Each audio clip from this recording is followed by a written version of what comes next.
nas instituições culturais, através de cursos e divulgações, pelos meios de comunicação organizados e dados por especialistas hábeis. A educação para a morte, dada nas escolas de todos os graus, não como matéria independente, mas ligada a todas as matérias dos cursos, insistindo no estudo dos problemas existenciais, irá despertando as consciências, através de dados científicos positivos, para a compreensão mais clara e racional dos problemas da vida e da morte. Todo o empenho deve se concentrar na orientação ética da vida humana, baseada no direito à vida comunitária livre, em que todos os cidadãos podem gozar das franquias sociais, sem restrições de ordem social, política, cultural, racial ou de castas. O importante é mostrar, objetivamente, que a vida é o caminho da morte, mas que a morte não é o fim da existência humana, pois esta prossegue nas hipóstases espirituais do universo, nas quais o espírito se renova moralmente e se prepara com vistas a novas encarnações na linha da evolução ôntica da humanidade. Nascimento e morte são fenômenos biológicos interpenetrados. A vida e a morte constituem os elementos básicos de todas as vidas, que, por isso mesmo, são também mortais. O inferno mitológico dos pagãos devia ter desaparecido com o advento do cristianismo, mas foi substituído pelo inferno cristão, mais cruel e feroz que o pagão. As carpideiras antigas deixaram de chorar profissionalmente nos velórios, mas os cerimoniais funerários da igreja substituíram de maneira mais pungente e desesperadora, com pompas sombrias e latinório lastimante, prolongados em semanas e meses, o lamento por aqueles que apenas cumpriram uma lei natural da vida. A ideia trágica da morte sobrevive em nosso tempo, apesar do avanço das ciências e do desenvolvimento geral da cultura. Há milhões de anos morremos e ainda não aprendemos que vida e morte são ocorrências naturais. E as religiões da morte, que vampirescamente vivem dos gordos rendimentos das celebrações fúnebres e das rezas indefinidamente pagas pelos familiares e amigos dos mortos, empenham-se num combate contra os que pesquisam e revelam o verdadeiro sentido da morte. A ideia fixa de que a morte é o fim e o terror das condenações de após-morte sustentam esse comércio necrófilo em todo o mundo. Contra esse comércio simoníaco é necessário desenvolver-se a educação para a morte, que, restabelecendo a naturalidade do fenômeno, dará aos homens a visão consoladora e cheia de esperanças reais da continuidade natural da vida nas dimensões espirituais e a certeza dos retornos através do processo biológico da reencarnação, claramente ensinado nos próprios evangelhos.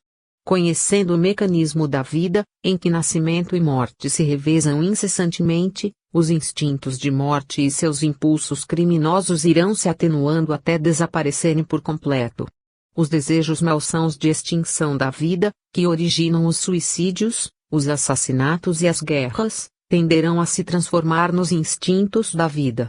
A esperança e a confiança em Deus, bem como a confiança na vida e nas leis naturais, criarão um novo clima no planeta, hoje devastado pelo desespero humano. O medo e o desespero desaparecerão com o esclarecimento racional e científico do mistério da morte, esse enigma que a ressurreição de Jesus e os seus ensinos, bem como os do apóstolo Paulo, já deviam ter esclarecido há 2000 anos. 5. Os meios de fuga. A prova de que o homem sabe, intuitivamente, que a morte não é o fim do seu ser, da sua personalidade e nem mesmo da sua existência, está na procura desesperada dos meios de fuga a que se entrega de ouvidos fechados a todas as advertências. Ele não quer morrer, mesmo quando se atira do 10º andar de um edifício sobre a calçada. Quer apenas fugir, escapar de qualquer maneira à pressão de um mundo que nada mais lhe oferece do que opressão, crimes, atrocidades de toda a espécie. Mario Mariamni, em A Casa do Homem, considerou a casa como uma jaula de que a fera humana luta por evadir-se. É lá dentro da jaula, na casa que devia ser um recanto de paz, que os atritos familiares e as preocupações da incerteza e da insegurança do mundo compulsionado, bem como as injustiças brutais da estrutura social, pesam esmagadoramente sobre ele. Seus nervos vão cedendo ao martelar incessante das preocupações, ao gemido longínquo dos torturados pelos carrascos, dessa lepra moral que se espalhou por todo o planeta após a última guerra mundial, a tortura. Por todos os lados ele sente a coação e as ameaças de novas coações em perspectiva e, como se as chamas de um incêndio o cercassem por todos os lados, atira-se pela janela. Mariamne era um sonhador, um ideólogo da liberdade e da paz, da fraternidade humana completa, sem os limites odiosos das discriminações sociais e políticas. Escreveu 2 séries de romances em que expôs o seu pensamento generoso sobre um mundo mais admirável e generoso que o de Huxley. Fugiu da Itália, sua pátria, com a família, para os Estados Unidos, quando o fascismo a dominou. Na América Livre sentiu-se prisioneiro da miséria, viu de perto e sentiu em sua própria carne os desníveis aviltantes de uma sociedade de nababos e miseráveis. Certa noite de fome e frio, em New York, resolveu suicidar-se e matar a esposa e os filhos, para não deixá-los nas garras de um mundo cristão sem clemência. Um amigo o salvou arranjando-lhe um emprego. Na série Os Romances da Destruição ele pôs a nu toda a tragédia dos tempos modernos, e na série Os Romances da Reconstrução toda a beleza dos seus sonhos. Quixote italiano do amor e da liberdade, andou pelo mundo atacando moinhos de vento e veio morrer no Brasil, na década de 30. Seu nome se apagou na história, sob a invasão dos nomes de bandoleiros políticos consagrados como heróis. Mas os que o conheceram e os que o leram guardam no coração e na memória a imagem do verdadeiro herói, cavaleiro sem jaça da causa da humanidade. Ele denunciou, por toda parte, a exploração e a miséria que um poeta modernista italiano traduziu assim: Itália, parola azzurra bisbigliata sull'infinito. Mariamne imaginava a Itália do futuro coberta de casas de vidro, de paredes transparentes, porque ninguém teria nada a esconder nem a temer, cercadas de rosais perfumados, em que suas filhas viveriam alegres e felizes, com namorados jovens como elas, livres do perigo do casamento interesseiro com velhotes endinheirados. Um mundo azul e livre, como Plotino sonhara estabelecer na campanha itálica, nos moldes da República de Platão. Foi o último cavaleiro errante do mundo das utopias. Depois dele, desabou sobre o mundo real a tempestade da Guerra Mundial, desencadeada pelos dragões funambulescos e sanguinários da opressão e da violência.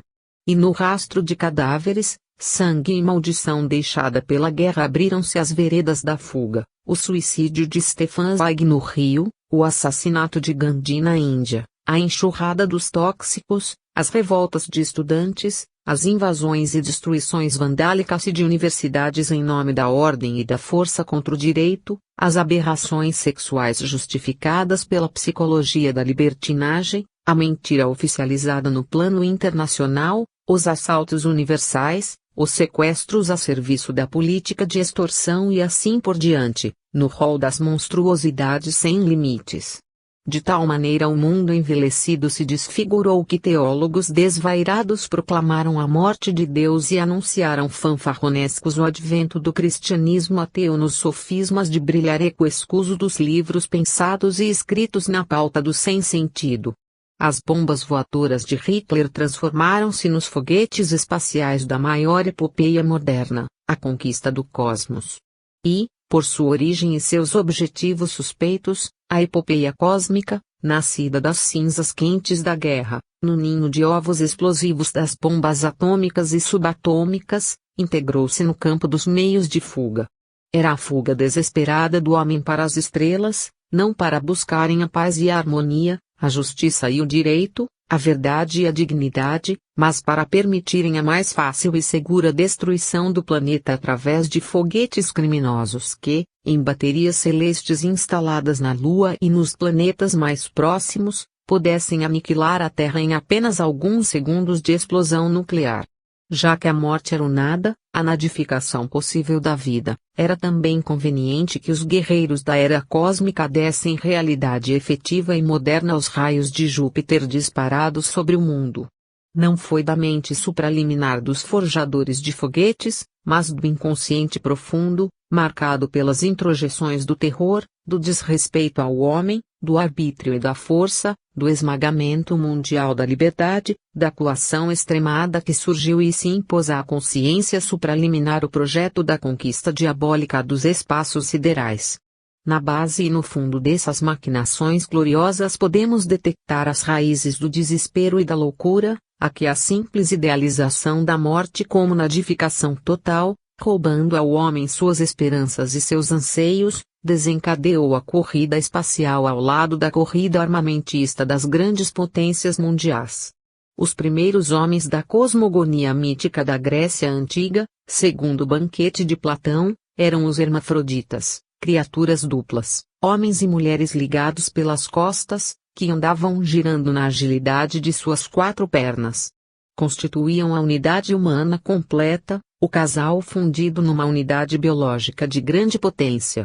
Esses seres estranhos foram separados por Zeus num golpe de espada, quando tentavam invadir o Monte Olimpo, subindo em giros rápidos pelas suas encostas, a fim de destronar os deuses e assumir o domínio do mundo. Daí resultou esta humanidade fragmentária a que pertencemos e que hoje pretende repetir a façanha mitológica, invertendo-a. Não querem roubar o fogo do céu, como Prometeu, mas levar ao céu o fogo da terra e com ele incendiar o cosmos. No jardim das Hespérides viviam as górgoras, mulheres terrivelmente feias e dotadas de misteriosos poderes. Medusa era a principal delas, dotada de uma cabeleira de serpentes. Perseu matou-a e do seu sangue nasceu Pégaso, o cavalo alado que se lançou ao infinito. Esses arquétipos gregos continuam ativos na dinâmica do inconsciente coletivo de todos nós, como a impulsionar-nos na conquista do infinito. Mas esse delírio grego que figurava, como no mito de Pégaso, a dialética das transformações espirituais, arrancando do sangue de Medusa o cavalo alado, não desempenha mais esse papel, na aridez do pensamento imediatista em que o mundo se perdeu. A fealdade e a maldade das górgoras estavam cercadas de flores e esperanças. A cabeleira de Medusa era feita de serpentes, mas o sangue que pulsava em seu coração deu asas a Pégaso. Nós, unidades separadas em metades biológicas que não se encontram nem se fundem, pois desejam apenas o gozo de prazeres efêmeros e não a conjugação psicobiológica de alma e corpo, só pensamos no infinito em termos de finito pragmático. Os meios de fuga se multiplicaram amesquinhando-se. Não queremos nem mesmo fugir para Passárgada, pois não somos mais os amigos do rei, como no sonho do poeta. A realidade terrena perdeu o encanto das belezas naturais, destruídas pelo vandalismo inconsequente. Nosso anseio de transcendência é apenas horizontal, voltado sistematicamente para a conquista de prestígio social, dinheiro e poder temporal. Nessa linha rasteira de ambições perecíveis, sem nenhum sentido espiritual, fugimos para a negação de nós mesmos e rejeitamos a nossa essência divina, pois nos tornamos realmente indignos dela. O homem frustrado de Sartre transformou a morte, o túmulo e os vermes, ou o pó impalpável das incinerações cadavéricas, em sua única herança possível. As palavras alentadoras de Paulo, se nós somos filhos, somos, também, herdeiros de Deus e co-herdeiros do Cristo, soam no vazio, no oco do mundo, que nem eco produz. Restaram em nossas mãos profanadoras apenas as heranças animais, a violência assassina que é o meio normal de que as feras se servem para afastar obstáculos do seu caminho, a astúcia da serpente para engolir e digerir os adversários mais frágeis, a destruição dos bens alheios em proveito próprio, no vampirismo desenfreado da selva social, a dominação arrogante dos que não dispõem de forças para se defenderem, a mentira, a trapaça, a perfídia de que os próprios selvagens se enojam, e que nós, os civilizados, transformamos na alquimia da canalice generalizada, em processos sutis de esperteza, que, para a vergonha do século e da espécie, consideramos provas de inteligência. Nossos meios de fuga reduzem-se à covardia da fuga a nós mesmos. Onde todos andam de rastros, advertiu o engenheiros, ninguém se atreve a andar em pé. O panorama mundial da atualidade reduziu-se a um espetáculo de rastejamento universal.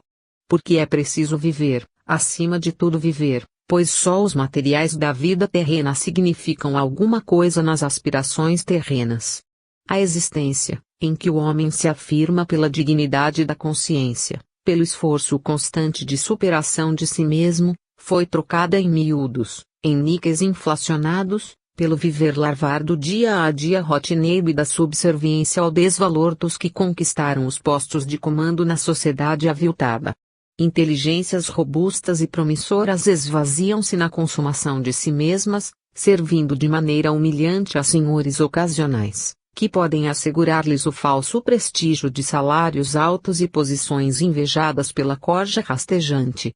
Todos tremem de medo e pavor ante a perspectiva de referência desairosa proferida por lábios indignos.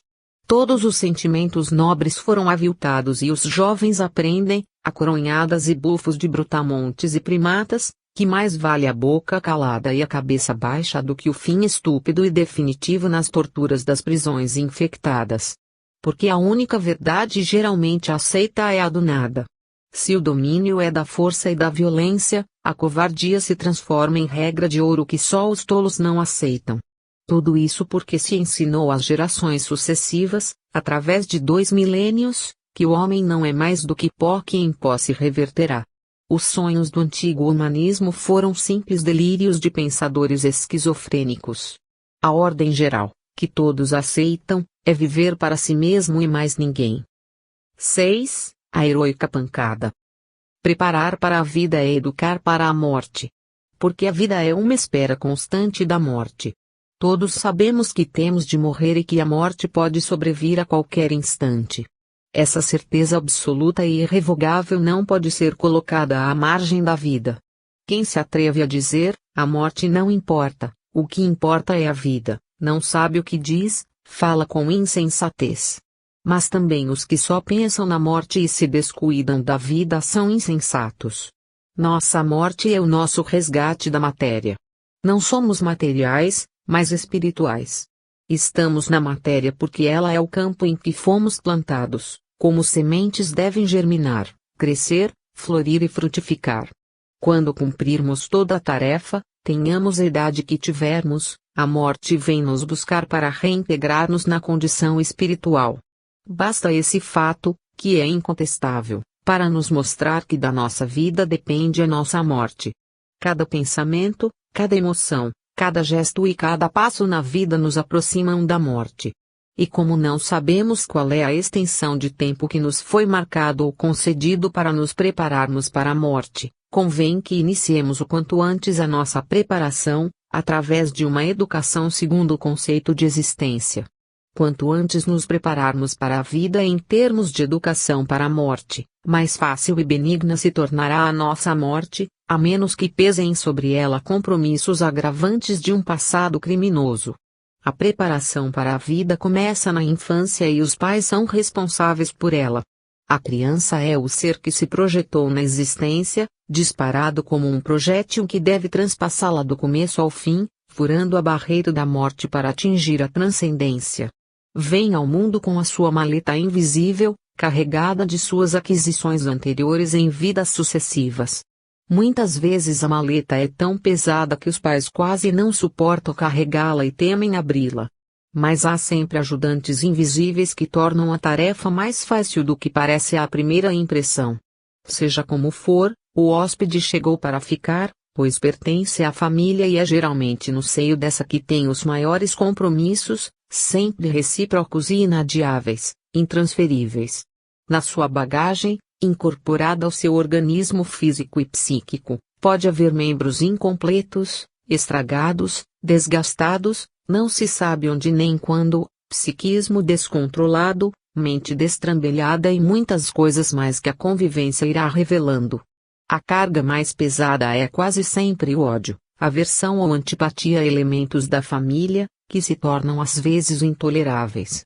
Cabe à família lutar para corrigir todos esses desarranjos, sem nunca desamparar o orfãozinho, que, como ensinou Kardec, vem ao mundo vestido com a roupagem da inocência.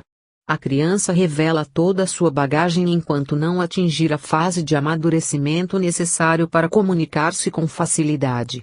No período de amadurecimento exerce as suas funções básicas de adaptação, de integração na vida e no meio, que propiciam aos familiares, particularmente aos pais ou aos que os substituem, a introjeção de estímulos renovadores em seu inconsciente, por meio de atitudes e exemplos.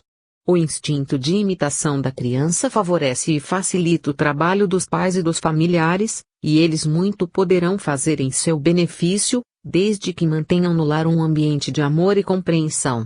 A criança é a árvore, dizia Tagore, alimenta-se do meio em que se desenvolve, absorvendo os seus elementos e produzindo a fotossíntese espiritual que beneficiará a todos os que a cercam de cuidados e atenção. O exemplo é, assim, o meio mais eficiente de renová-la, desligando a sua mente do passado, para que ela inicie uma vida nova. A hereditariedade genética funciona paralelamente à lei de afinidade espiritual. Disso resulta a confusão dos materialistas, que atribuem todos os fatores da herança exclusivamente ao geno, acrescido das influências ambientais e educacionais. Os casos de gêmeos idênticos, que levaram o professor Ian Stevenson à pesquisa da reencarnação, deviam ser suficientes para mostrar que a pangenética materialista é muitas vezes uma vítima do preconceito e da precipitação, levando os cientistas à confusão de corpo e espírito, contra a qual Descartes já os advertiu no início da era científica. Embora a influência genética seja dominante na formação das características de famílias e raças ou sub-raças, a verdade é que o problema das padronizações orgânicas, embora genialmente intuído por Claude Bernard, nos primórdios da medicina moderna, só agora está sendo revelado em seus aspectos surpreendentes pelas pesquisas científicas nesse campo específico.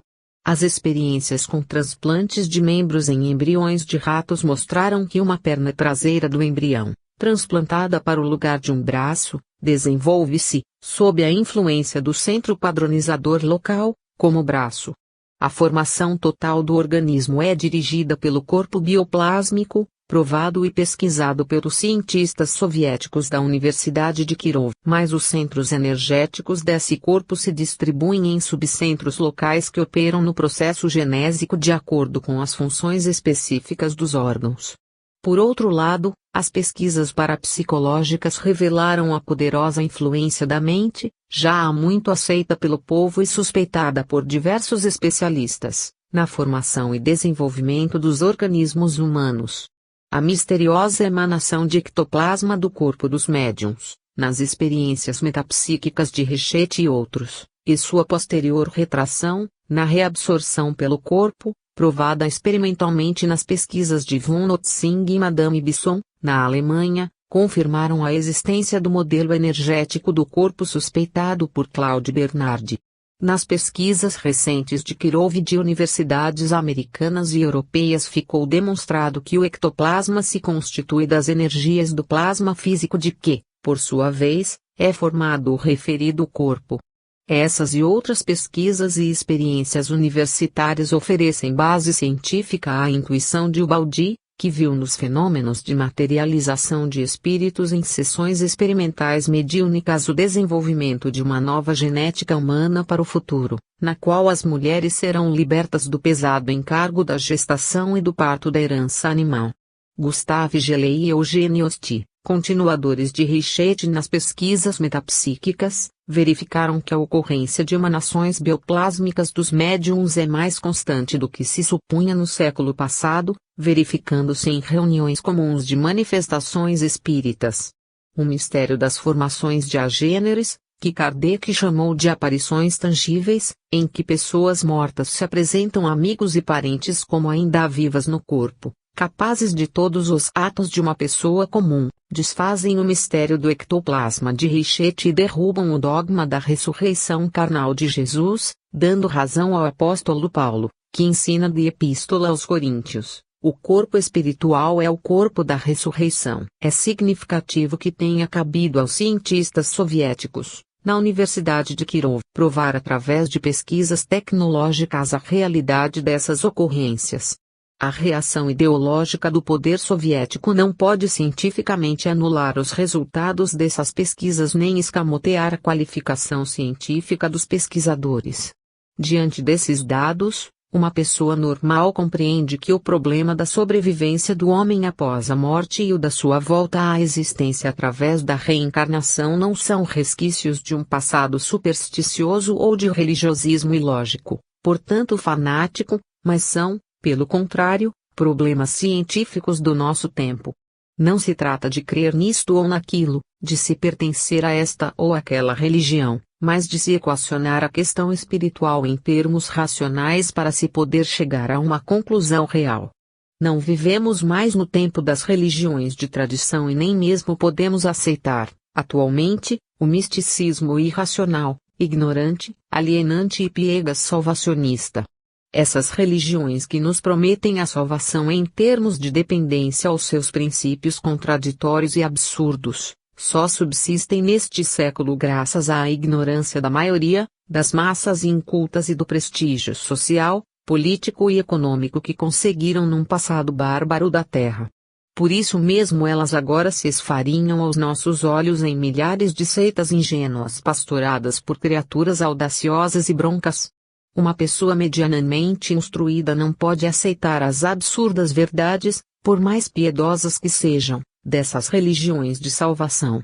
Mas a verdade demonstrada pelas investigações da ciência, em plano mundial, nos maiores centros universitários da Terra, torna-se indispensável à nossa orientação na vida, em busca de uma transcendência racional, que não ressalta de velhas escrituras sagradas das civilizações agrárias e pastores, mas da evidência das conquistas do conhecimento na atualidade. Um cidadão ilustrado, diplomado e doutorado, que aceita ao mesmo tempo os dogmas absurdos de uma igreja e os princípios racionais da ciência, mostra desconhecer o princípio de contradição, da lógica, em que duas coisas não podem ser, ao mesmo tempo e no mesmo sentido, ambas verdadeiras. Esse cidadão, por mais honesto que seja, sofre de uma falha mental no seu raciocínio, produzida por interferência de elementos efetivos e exacerbados na sua mundividência. Toda a sua cultura, todos os seus títulos, toda a sua fama nos meios socioculturais não podem salvá-lo da condenação intelectual a que se destina e da ingenuidade infantil a que se entrega no plano filosófico. Ou aceitamos a verdade científica demonstrada e provada do nosso tempo, com suas perspectivas abertas para o amanhã, ou nos inscrevemos nas fileiras sem fim dos retrógrados, tentando tapar inutilmente o sol com a peneira. O amor à verdade é intransigente, porque a verdade é uma só. Os que sustentam o refrão ignorante da verdade de cada um, simplesmente revelam não conhecer a verdade e suas exigências. A educação para a morte só pode basear-se na verdade única, provada com exclusão total das verdades fabricadas pelos interesses humanos ou pelo comodismo dos que nada buscam e por isso nada sabem. O homem educado na verdade não usa as máscaras da mentira convencional nem pode ser um sistemático. A paixão da verdade enjeita toda mentira e o faz lembrar os versos de Tobias Barreto, aplicando-os ao campo incruento das batalhas pelo futuro. Quando se sente bater no peito heroica pancada, deixa-se a folha dobrada enquanto se vai morrer. A intuição desses versos supera as exigências formais da poética para inscrevê-los na realidade viva de uma existência humana voltada para a transcendência. Quando a verdade é ferida, ou simplesmente tocada por dedos impuros, aquele que a ama em termos de razão fecha o livro de seus estudos e pesquisas para morrer por ela, se necessário. Mas, entregando o cadáver à terra, aquele de fato pertence, ressuscita em seu corpo espiritual e volta aos estudos subitamente interrompidos. A reencarnação lhe permitirá, até mesmo, retomar na própria terra, em outro corpo carnal regido pelo seu mesmo corpo espiritual, os trabalhos que nela deixou. A morte não é um esqueleto, com sua caveira de olhos esburacados e um alfange sinistro nos ombros, como afiguraram desenhistas e pintores de outros tempos. Sua imagem real, liricamente cantada pelo poeta Rabindranath Tagore, é a de uma noiva espiritual, coroada de flores, que nos recebe nos portais da eternidade para as núpcias do infinito. Aqueles que assim a concebem não a temem nunca, nem desejam precipitar a sua chegada, pois sabem que ela é a mensageira da sabedoria, que vem nos buscar após o labor fecundo e fiel nos campos da terra. Vem, ó morte, quando chegar a minha hora, envolver-me em tuas guirlandas floridas, exclamava Tagore num dos seus poemas Canções, já velho e cansado, mas com seus olhos serenos refletindo entre as inquietações humanas a luz das estrelas distantes. Se conseguirmos encarar a morte com essa compreensão e esse lirismo puro, desprovido dos excessos mundanos, saberemos também transmitir aos outros, e especialmente aos que nos amam, a verdadeira educação para a morte. A verdade, o amor e a justiça formam a tríade básica dessa nova forma educacional que pode e deve salvar o mundo de sua perdição na loucura das ambições desmedidas. Essa tríade expulsará da terra os espantalhos do ódio, do medo, da violência e da maldade, que fazem o homem retornar constantemente à animalidade primitiva. Então não pensaremos mais em fugir para a luz e de lá, como Júpiter de opereta, atirarmos para o planeta que nos abrigou no processo evolutivo os raios da nossa ferocidade. A astronáutica se libertará de suas implicações bélicas e os satélites espiões das grandes potências infernais desaparecerão para sempre. Não somos os herdeiros do diabo, esse pobre anjo decaído das lendas piedosas, que nos lança na impiedade. Somos filhos e herdeiros de Deus, a consciência criadora que não nos edificou para a hipocrisia, mas para a verdade, a justiça e o amor. 7. Inquietações primaveris. A adolescência é a fase mais difícil e perigosa da vida, mas também a mais bela. Tudo é esperança e sonho, mesmo para os espíritos mais práticos. Mas existem as adolescências desastradas, carregadas de provas esmagadoras. É nessa fase, entre os 13 e 14 anos até os 18 ou 20, que o jovem toma consciência de suas novas responsabilidades, em sua nova residência na Terra, para lembrarmos o título de um dos mais belos livros de poemas de Pablo Neruda. Nesse período as lições e os exemplos da infância amadurecem lentamente e precisam, mais do que nunca, ser acrescidos de novos e vigorosos estímulos. Porque, nessa primavera da vida avivam-se o perfume das flores, o cheiro estonteante do pólen e as condições de vagas lembranças do passado. O adolescente se sente atraído por setores diversos de atividades e arrastado para comportamentos anteriores quase sempre perigosos. Ele se mostra rebelde, insatisfeito, opõe-se aos pais e pretende corrigi-los. Torna-se crítico, irônico, não raro zombeteiro, pretensioso, acreditando saber mais do que os outros, especialmente do que os mais velhos. É o momento da reelaboração da experiência das gerações anteriores, bem acentuado na obra de Dewey. Ele tem razão e sabe que a tem, mas não sabe como definir, expor e orientar o seu pensamento ainda informe e já ansioso por externar-se e impor-se ao mundo. Não se pode contrariá-lo frontalmente nem aprová-lo sem restrições. Qualquer dessas atitudes poderá mesmo exasperá-lo. Deve-se tratá-lo com cuidado, evitando excessos, e dar-lhe exemplos positivos sem alarde, sem propaganda.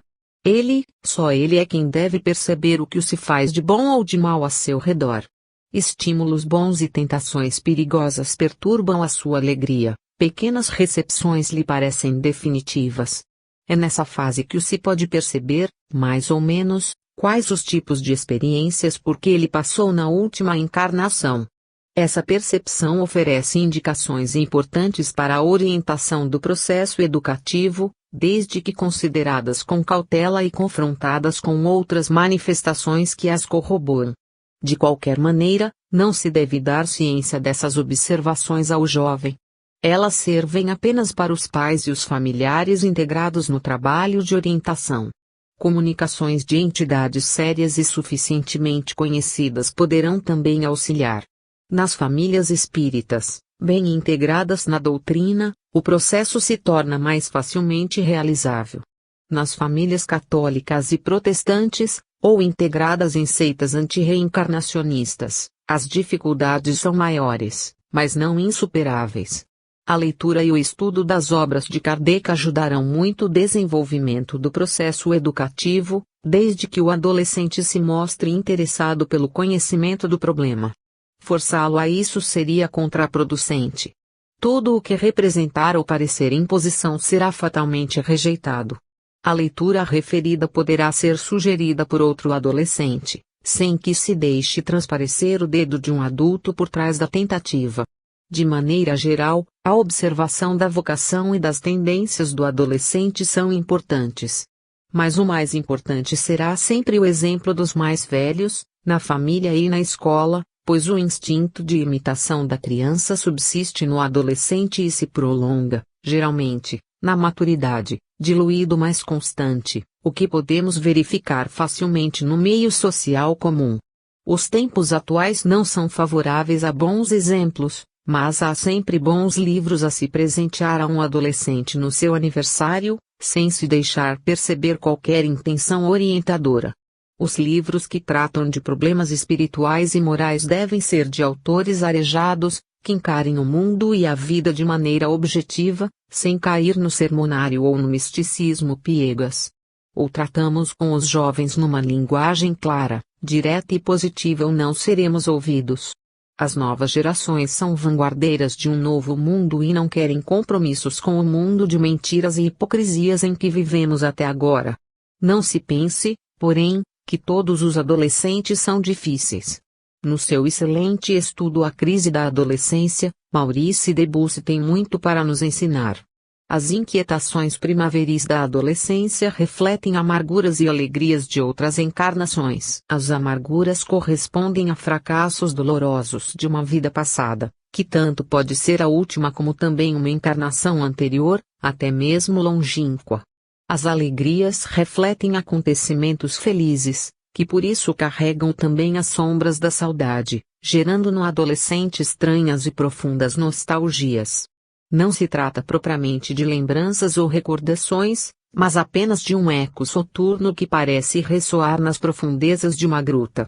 O adolescente sofre essas repercussões sem identificá-las, sem saber de onde chegam à sua acústica interior esses ruídos semelhantes ao das vagas numa praia deserta.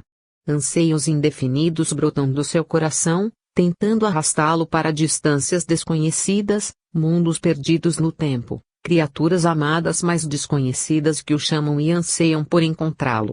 Os sonhos o embalam às vezes, ao dormir, em situações que o confundem, pois as imagens de outros tempos e as do presente se embaralham no processo onírico, não lhe permitindo a identificação de lugares, edifícios, cidades em que ele parece ter vivido. Os terrores noturnos o assaltam com visões que muitas vezes nada têm de trágico ou perigoso, mas que não obstante o despertam apavorado e trêmulo. Atrevido e audacioso à luz do dia, disposto a enfrentar o mundo dos velhos e transformá-lo heroicamente num mundo melhor, mostra-se infantil e frágil nesses momentos de ressonância imprecisa do passado. Às vezes um pequeno incidente do presente, uma troca de palavras ásperas com alguém, uma jovem que o encarou distraidamente na rua e depois lhe virou abruptamente o rosto, é suficiente para levá-lo a fugir para o seu quarto, fechando-se a chave para chorar angustiado sem saber por que motivo chora. A crise da adolescência não é fatal, obrigatória, pelo menos nessa intensidade. Varia enormemente nos graus de sua manifestação e em alguns adolescentes parece nunca se manifestar. Na verdade, manifesta-se atenuada, traduzindo-se em caprichos estranhos, numa espécie de esquizofrenia incipiente, que logra os psicólogos e psiquiatras. São as variações de temperamento, de situações vividas, de sensibilidade mais ou menos aguçada, de maior ou menor integração do espírito na nova encarnação, que determinam essa variedade. A ressonância existe sempre, mas nem sempre desencadeia a crise. Os temperamentos estéticos, sonhadores, são os mais afetados. Os espíritos práticos apegam-se mais facilmente à nova realidade e a ressonância se produz neles de maneira esmaecida, sem afetar o seu comportamento. Há criaturas que desde a infância começam a sentir os sintomas da crise. Certos adolescentes passam pelo período da crise como abobados, em estado de permanente distração. Rejeitam o mundo e o meio em que vivem e desejam morrer. Acham que jamais se integrarão à realidade presente. realidade que vai aos poucos se impondo a essas criaturas que acabam por se adaptarem a ela. A vida tem as suas leis e sabe domar a rebeldia humana. Algumas dessas almas rebeladas acomodam-se ao mundo, mas nunca o aceitam de bom grado. Parecem exiladas em nosso planeta. O período mais difícil que atravessam é o da adolescência, rejeitando companhias, fugindo às reuniões festivas, entregues a uma espécie de desânimo permanente. Na pesquisa espírita verifica-se, na maioria desses casos, a presença de entidades inconformadas que aumentam a inquietação desses espíritos saudosistas. Nas reuniões mediúnicas e através de passes encontram geralmente a solução dessa nostalgia aparentemente sem motivo.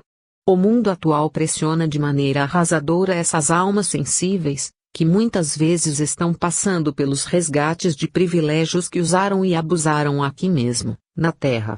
As mudanças de posição social, a troca de um meio refinado pelas situações inferiores, no processo reencarnatório, causa os desajustes naturais de todas as mudanças.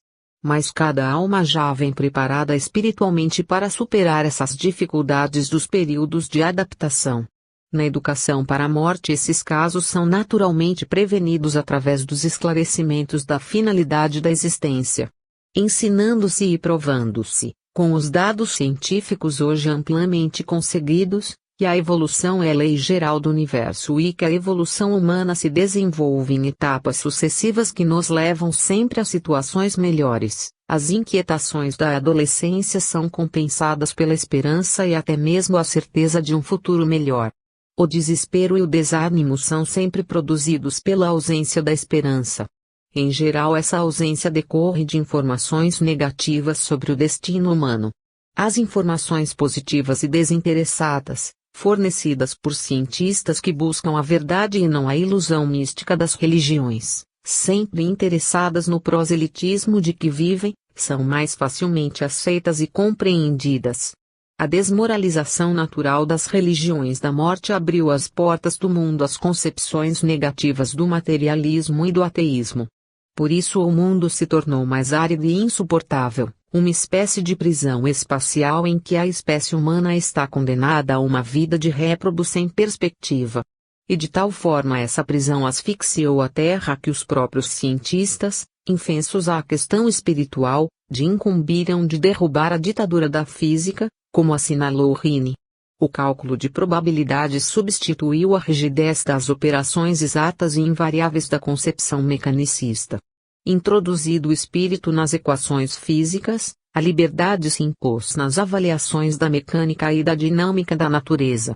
Em vão surgiu a revolta filosófica do estruturalismo de Strauss, que não passou de sonho de uma noite de verão para os anti-evolucionistas apegados ao bolor rançoso do fixismo dogmático. As perspectivas atuais, não obstante as loucuras do momento, são de esperança para a Terra e o homem. Bastaria esse fato para alentar os corações inquietos e as mentes perturbadas. O princípio da ordem universal perdeu a sua rigidez estática e o fluir da vida revelou a sua fluidez na surpreendente flexibilidade das estruturas vivas. Não há mais lugar para os adeptos da nadificação em nossa cultura. O universo revelou-se energética de força, espírito e matéria. Não se pode mais falar, como no tempo de Buchner, apenas em força e matéria. Voltamos ao pensamento grego de Tales de Mileto, o vidente que dizia, o mundo é pleno de deuses. Na época, os deuses eram os espíritos que o povoavam e, por sua natureza específica, pairavam acima da natureza humana comum. Todos os sofismas da mística milenária e todas as dúvidas do ceticismo antigo e moderno morreram nas explosões atômicas de Hiroshima e Nagasaki. Nada se perde, nada se acaba, tudo se integra, desintegra e reintegra nas incessantes metamorfoses do cosmos. Inadmissível o conceito vazio do nada, esse buraco no absurdo. O nada não existe em parte alguma e a vida não é chama que apague ao sopro de deuses ou demônios. As sondagens astronáuticas provaram o princípio kardeciano da relação criadora e dialética entre força e matéria. Ninguém, nenhuma coisa ou objeto, nenhum ser se frustra em parte alguma, Simplesmente porque as coordenadas do tempo e do espaço repousam na duração, esse conceito moderno e dinâmico que substituiu o conceito estático de eternidade. A natureza ôntica revela a essência do ser como síntese consciencial da dialética espírito e matéria. Como Gelei demonstrou, a realidade unidensa é um fluxo energético ininterrupto que vai do inconsciente ao consciente. Leon Denis, que Conan Doyle chamou de o druida de Lorena, ofereceu-nos a síntese poética e racional, razão e poesia, confirmando o ilosoísmo grego. Nesta visão espantosa da realidade universal, a alma dorme na pedra, sonha no vegetal, agita-se no animal e acorda no homem. A consciência é potência no mineral, desenvolvimento progressivo no vegetal, onde a sensibilidade aflora, transição vital no animal, que desenvolve a motilidade, e ato no homem, a caminho inevitável e irreversível da transcendência na existência. Deus, a consciência absoluta, não é o primeiro motor imóvel de Aristóteles, mas a consciência funcional do cosmos. Como na definição da educação por Hubert, Deus é a consciência plena que eleva e atrai sem cessar as consciências embrionárias para integrá-las em sua plenitude divina. 8. A escada de Jacó. Nascimento e morte determinam o trânsito especial entre o céu e a terra. Dia e noite, sem cessar, descem e sobem os anjos pela escada simbólica da visão bíblica de Jacó. Anjos são espíritos, e o apóstolo Paulo esclareceu que são mensageiros. Trazem e levam mensagens de um plano para o outro. São mensagens de amor, de estímulo, de orientação e encorajamento. As mensagens são dadas, na maioria, através de intuições, na Terra, aos destinatários encarnados. Mas há também as que são dadas por via mediúnica, através de um médium, ou por sonhos. Essa comunhão espiritual permanente é conhecida desde as épocas mais remotas.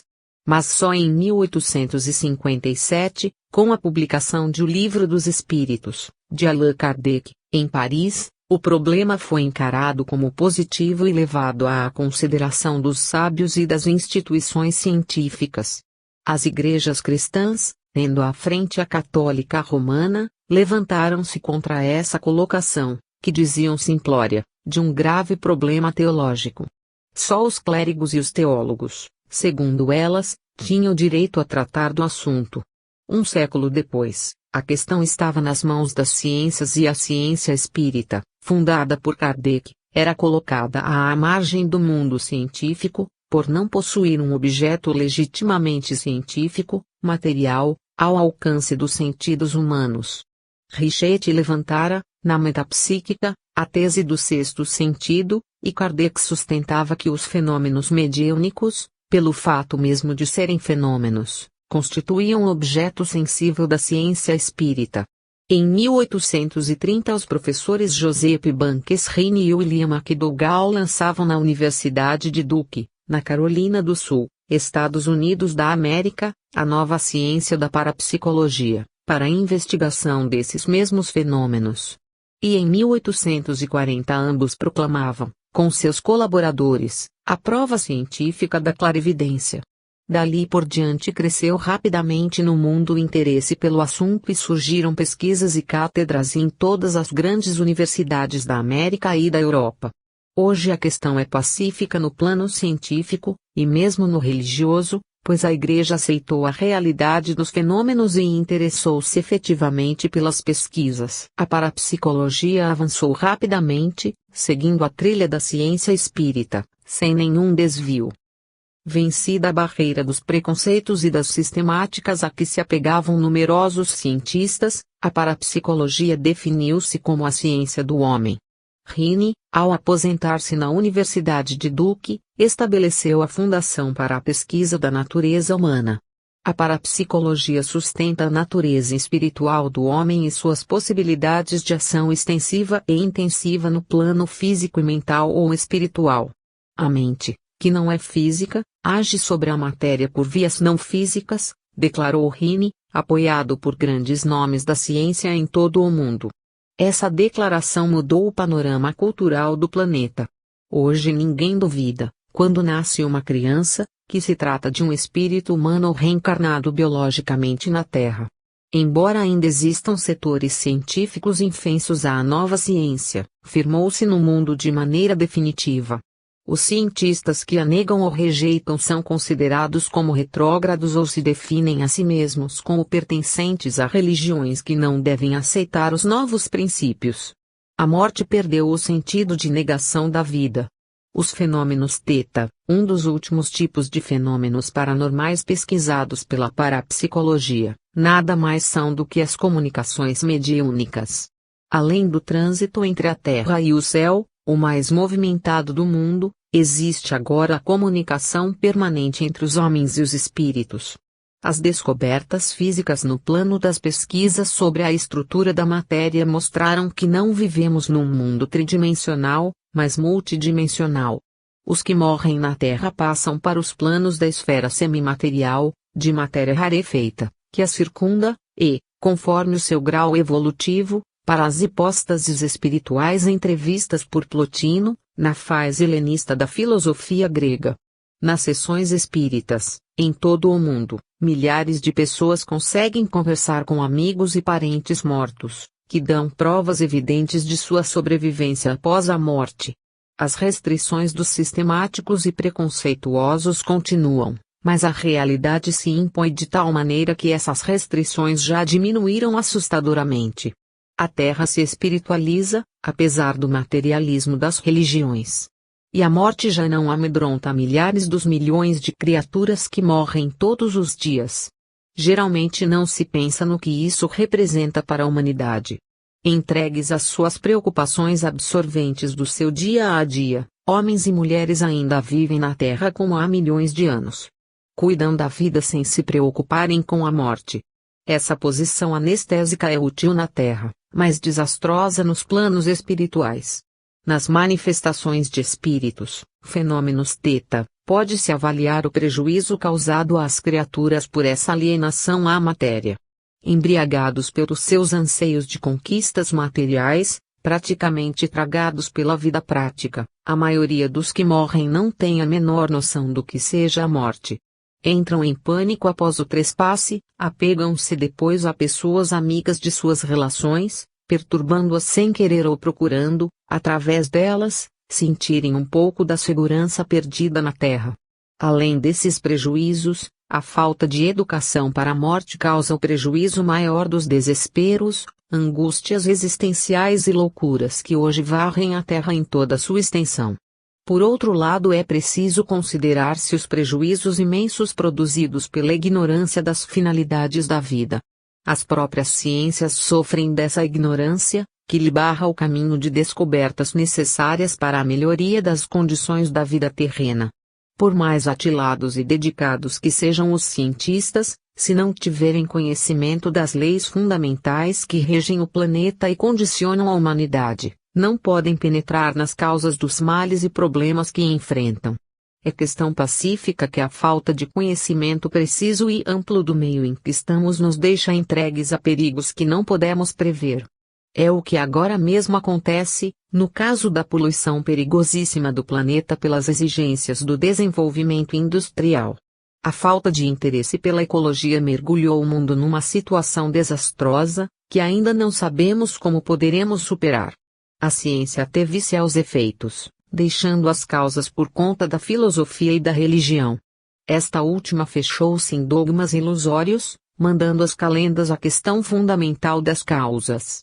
Entregues aos conhecimentos empíricos da realidade constatada nos efeitos, os homens conseguiram realizar a façanha trágica da poluição total do planeta, com os mais graves prejuízos para a vida humana, bem como os vegetais e os animais. Descuidamos da morte e perdemos a vida. Se não mudarmos urgente de atitude, transformaremos a Terra numa lua sem atmosfera. A nossa insistência na consideração escatológica da morte, na sua função essencialmente destruidora, negando-lhe o papel fundamental de controladora da vida e a de renovadora das civilizações, parece ter provocado uma reação em nossa própria estrutura ôntica que nos transformou em edificadores de nós mesmos e de toda a realidade. O estranho privilégio que pretendemos, de sermos os únicos seres condenados ao nada, um universo em que tudo se renova e se eleva, constitui a mais espantosa contradição de toda a história humana. Essa contradição monstruosa deforma a figura do homem no mundo que, ao invés de imagem e semelhança de Deus, aparece como a fera mais temível do planeta, onde as feras selvagens são sistematicamente destruídas e devoradas pelo animal dotado de inteligência criadora, sentimento, moral, compreensão de sua espiritualidade e sensibilidade ética e estética. O humanismo apaixonado de Marx, que sonhava sem o saber com o reino de Deus na Terra, negou-se a si mesmo ao formular a teoria do poder totalitário e absoluto de uma classe social contra as outras. Larissa Reisner, que lutou pelos bolchevistas de armas na mão, mostra-se desolada, nas páginas brilhantes de seu livro Homens e Máquinas, ao referir-se aos campos de trabalhos forçados da URSS, em que antigos e bravos companheiros de luta pagavam sob o poder soviético o preço de suas ilusões para o fortalecimento do Estado Leviatã de Hobbes. A terrível dialética das revoluções sociais materialistas, sem Deus e sem coração, levou o marxismo ao pelourinho da lei de negação da negação, negando-se a si mesma no processo histórico.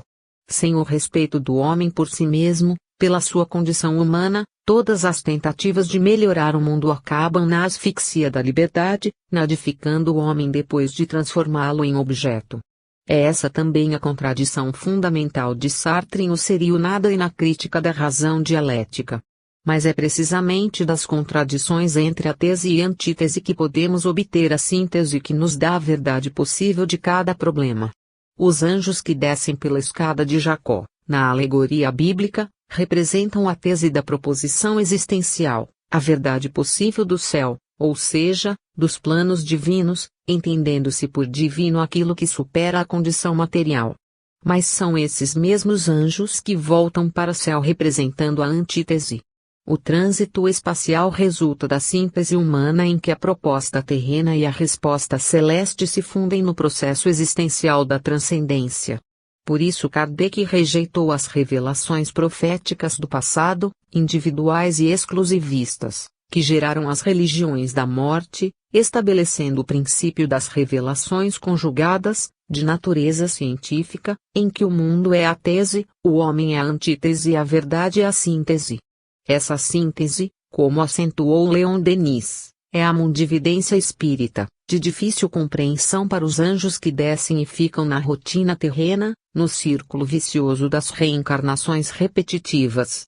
A verdade possível é interditada a eles, não por condenação divina, mas por opção própria. Quando eles romperem o círculo vicioso poderão compreender essa verdade, a verdade possível, ao alcance do homem que soube transcender-se. Na dialética espírita o homem propõe a tese, o espírito responde com a antítese e a razão elabora a síntese do conhecimento possível. A religião, como ensinou Kardec, é a consequência da revelação espiritual fundida com a revelação científica. A verdade possível tem sua legitimidade e sua validade precisamente nessa fusão.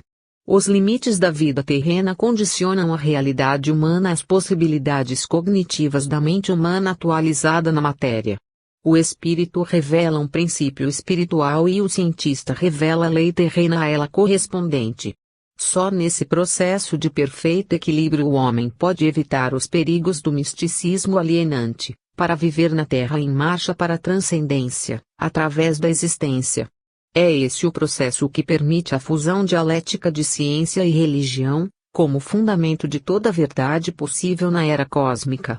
Por isso, não insistimos no espiritismo por sectarismo ou proselitismo, mas pelo fato inconteste de só ele nos oferecer os instrumentos conceptuais necessários à conquista da realidade. Sem a fusão da afetividade com a razão não poderíamos atingir a síntese do conhecimento geral, na fragmentação dos efeitos sem o esclarecimento das causas. O método indutivo da ciência permite-nos reunir os efeitos para a compreensão possível da causa única e transcendente.